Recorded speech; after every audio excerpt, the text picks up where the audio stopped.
and welcome to the official podcast of Jones Sport Wrestling.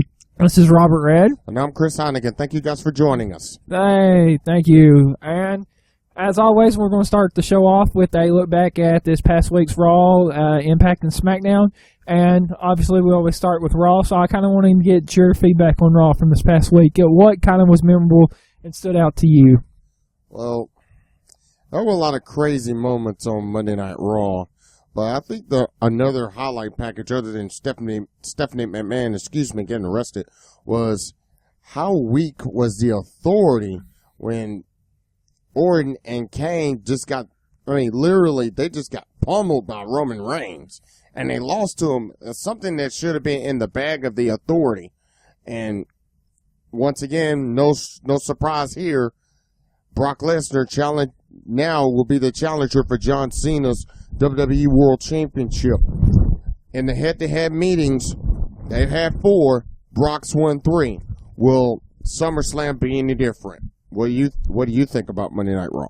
I mean, pretty much, those were my two key moments for Monday Night Raw that stood out for me as well. Was the whole Stephanie McMahon Brie Bella confrontation that led to her arrest, which was great, and also Brock Lesnar being named the number 1 contender for SummerSlam for John Cena's title. But we can't leave out Dolph Ziggler defeating The Miz in a non-title match. We cannot leave that out. I mean, and Zack Ryder. Yeah. I mean, that was cool to see that happen, but I mean, those pretty much, I think, were the top 2 stories.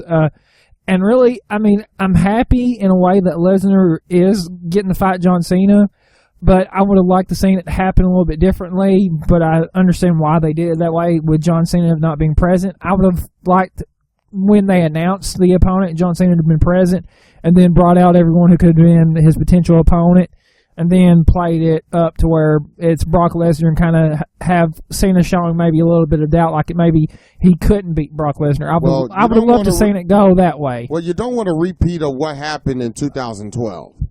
You don't want to have a repeat of everything that led up to that match, especially with the returning Edge giving a pep talk to John Cena, or any kind of athlete giving a pep talk to John Cena. Give John Cena time to prepare for Brock Lesnar, because 3 out of 4, you losing 3 out of 4 to Brock Lesnar does not look good on paper. Yeah, and I mean, if you look at the last confrontation, though, I mean, Cena did pull out a win after having his butt handed to him. So, I mean, could John Cena pull out another surprise victory over Lesnar, or is Lesnar going to beat him? I mean, that's the big $1 million question. On that. Okay, now let's kind of move to Impact. Is there really any big moments from Impact that you wanted to talk about that happened? Well, other than the title match setup between the Wolves and the returning Hardys, I was surprised to see Matt Hardy get the reception that he did, because normally anywhere else in New York City, it would be, everybody knows the hatred of the Hardys inside New York City, but I guess because of different circumstances, a different company, I mean, this could have the makings of a good match at Destination X. But the Sonata, Great Muta, James Storm issue was the shocker to me. Especially Sonata turning on his mentor, but this could be the deal that pushes Sonata forward. We'll see what happens. I mean, what do you think? Yeah, that was pretty interesting, but really I think something you overlooked was the whole setup for the Destination X show that's coming up this week. With Austin Aries and Bobby Lashley, or Lashley as they're calling him, where he was teasing like he might not cash in the X Division title for a world title shot against Lashley. And I thought that was a really good segment done. So, I mean, that was important. But we also can't overlook the fact that MVP tapped out to Bobby Roode. Yeah, I mean, that was another cool thing. I mean, I really liked a lot of what happened on this past Impact, and from what the rumors are going around about them, which I'm sure we'll probably talk in the future, I mean, it was a really good show. Oh. They're rebounding, so, hey, let's just roll with it. Okay, well, we've got a little less than a minute. I mean, is there anything from SmackDown you wanted to talk about or mention about? On SmackDown, just not so much as this. Roman Reigns is on a mission.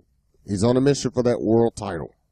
I mean, technically, that's pretty much the only standout moment other than Bo Dallas getting a win on big-time primetime television. I mean, other than that, Roman Reigns is on a mission. Yeah, and I mean, what's been interesting with Cena not being on either Raw or SmackDown, Roman Reigns really got to be in the spotlight and really shine through. Well, Cena needs the time to prepare because if you're going into a big fight like this, you need time to prepare. Sting did the same thing. Why not Cena? Yeah. Well, we're about to go to a commercial break, but before we do, I do want to mention that we are celebrating 2 years of doing this podcast. So I want to say thank you guys for listening. If you've been listening, and if you just now joined us, thank you. But we're going to take a quick commercial break, and we'll be right back after this. Are you looking to grow your business? If you are, well, then you're in luck. We here at Jonesboro Wrestling are looking for sponsors for our weekly podcast, The Power of Pro Wrestling. If you are interested in sponsoring this, you can tweet me at Robert Red Jr., or you can contact me via email at jonesborowrestling@gmail.com. Once again, you can contact me at jonesborowrestling@gmail.com.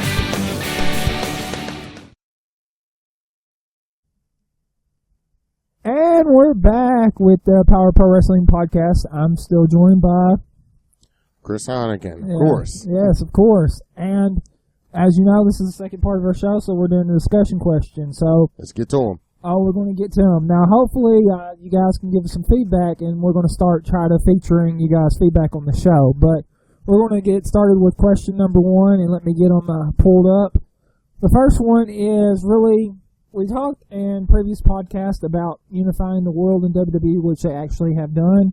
So another question is brought up is the IC and the US title, and should they be unified? So I want to get your thoughts, Chris, on that. Should the IC and the US titles be unified? And specifically in WWE, I really should state that. Well, it'll depend on a number of factors. Size of roster. If your roster gets a little bit bigger to where you can expand your NXT, then probably keep the 2 titles separate and just keep the belts. But if the roster is kind of shrinking a little bit, just to kind of make everything competitive, this is not the first time that this has happened. This is not the first time that the Intercontinental and U.S. titles have been unified to the Intercontinental Championship. It's not the first time. And question is, if you unify it, will it stay the Intercontinental Championship, or will we have, 2-3 years from now, another break off? Yeah, I mean, you do make a good point. And really, you did bring up a good point about the roster and stuff. I'm saying for now, the belt should be unified because they don't have a lot of mid-card talent, or they're not featuring a lot of mid-card talent. And plus, you're bringing in talent, too. To really support having 2 mid-card titles. And with the brand separation no longer being intact, or Raw being its own brand and SmackDown being its own brand, I really feel that the U.S. and the IC titles do need to be unified, and I think that would strengthen the mid-card title. Because, like a lot of wrestlers and a lot of people feel, is too many titles devalues the worth and value of the title itself.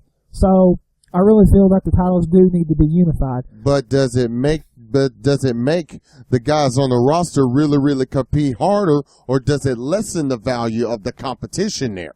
Well, I mean, it really should increase the competition, because if you have less of a prize to work for, that should make you work harder to get that prize. And should they step up? Well, I mean, most definitely. But, I mean, I'm in agreement that the belts do need to be unified. And I think with it being WWE, I wouldn't be surprised if they kept it the IC belt with it being unified. Now, they could always throw us a curveball, and because of the prestige of the U.S. title, keep it the U.S. title. But I really think they would keep it the IC title. I mean, because technically the U.S. is longer than the Intercontinental belts. Yeah, I mean, that's true. But it being a WWE creation, they're so big about it. Them. Yeah. Gotcha. So, let's move on to question 2.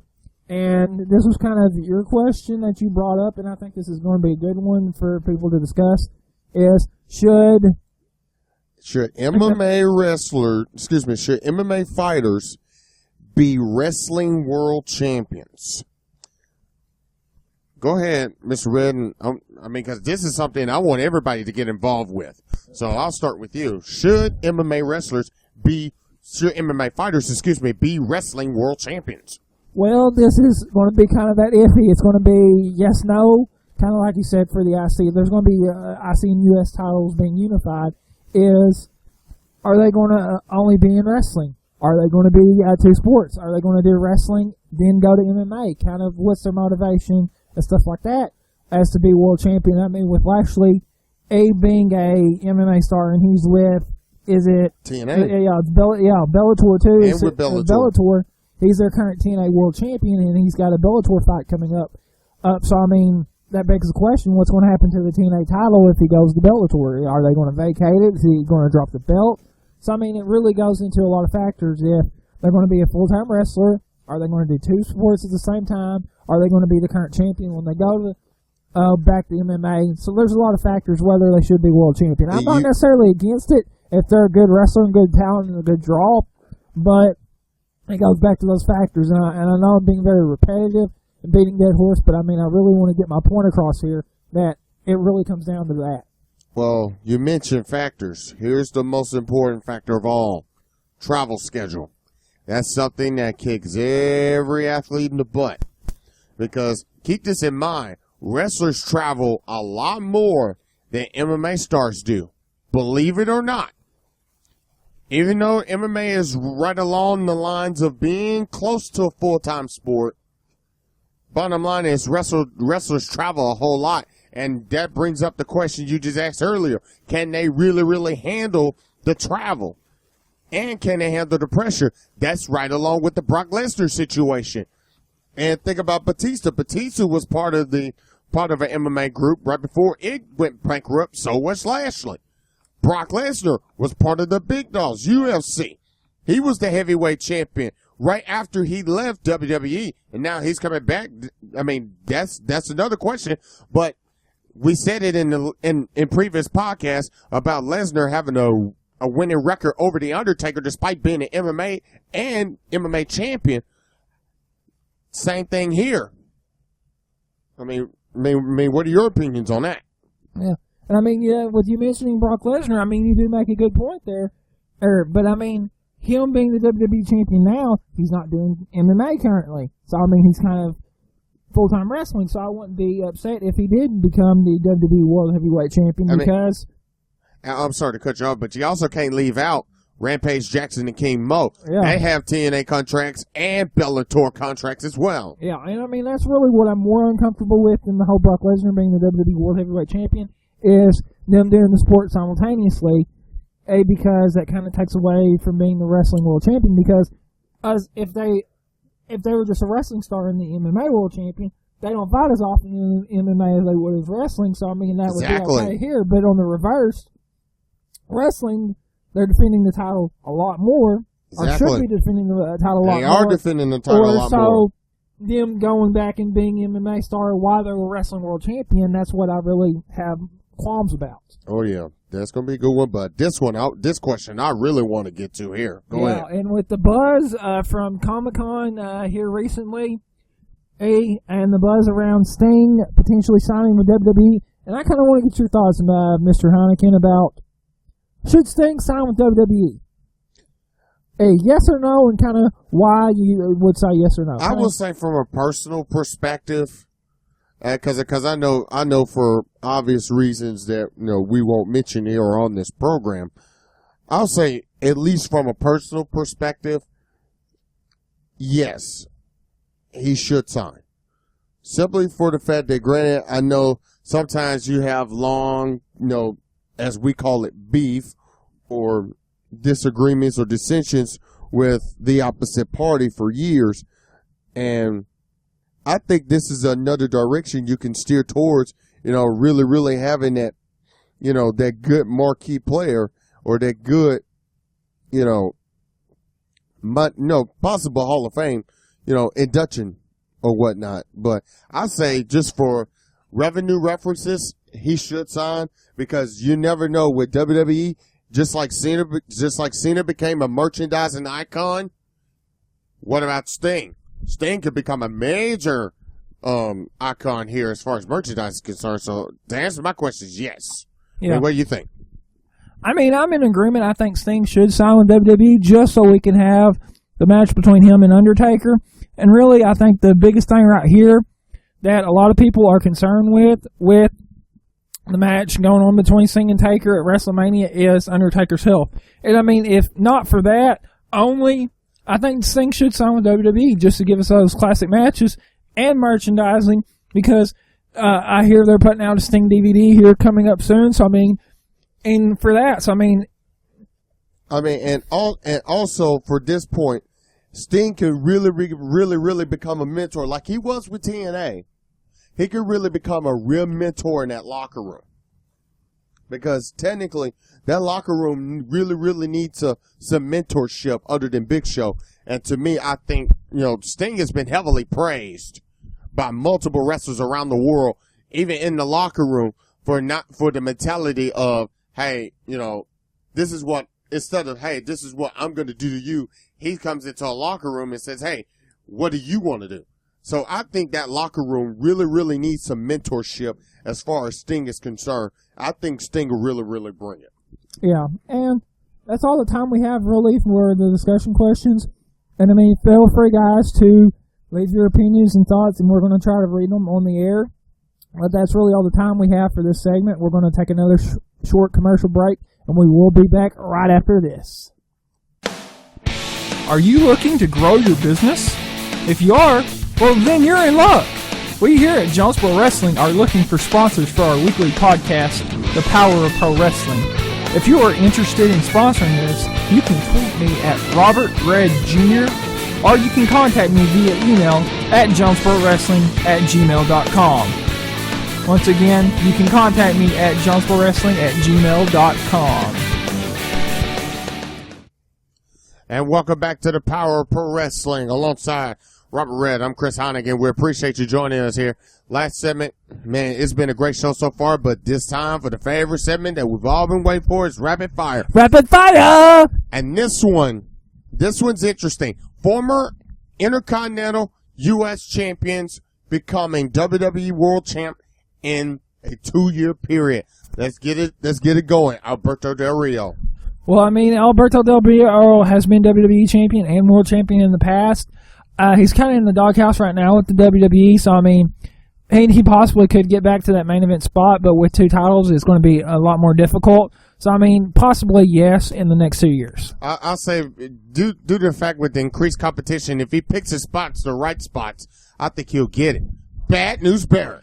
Bad News Barrett. Well, I mean, with the whole name change and stuff like that, instead of being Wade Barrett and getting repackaged and stuff like that, he is getting over with the fans. So I really think Wade Barrett could potentially be the WWE World Heavyweight Champion soon. I will also say, probably when the Seth Rollins issue strikes or the Daniel Bryan issue strikes, this could be a perfect opportunity for him to really get in that title hunt. Oh boy. Cesaro, ooh, well, I mean, especially going back to the whole name change, he was Antonio Cesaro, and then he just got cut down to Cesaro. So, I mean, he potentially could be WWE World Heavyweight Champion in the next couple of years. I could see a definite yes with him. I'll say if the cards are played right, I would give it at least 8 or 9 months. He'll be in that title picture big time. Chris Jericho. Well, Jericho at this stage in his career, it would be hard to see him as WWE World Heavyweight Champion. If they had 2 separate titles, I mean, he could potentially get back to that spot. But in the next 2 years, Jericho's got a lot of things going on. So I'd love to see it because I'm a huge Jericho fan. But in the next 2 years, probably not. I think he'll probably be concerned with either his Rock career or breaking his own record of Intercontinental Championship defenses. Oh, boy. Curtis Axel. Ooh. Well, I mean, right now he's kind of tagged with Ryback and the Ryback right now, and they look to be more focused on tag team wrestling. And in the next 2 years, he's enough for me too. Not that he doesn't have the potential, especially having the lineage of his father being Kurt Hennig and being the grandson of Larry the Axe. I mean, he definitely has the credentials to be that top star, but in the next 2 years, probably not. Well, I'll say it'll happen a little bit after the 2 years, and he'll probably do something his dad never did, nor his grandfather ever did, and that was win the World Championship in WWE. Oh man, this one will be good. Dolph Ziggler.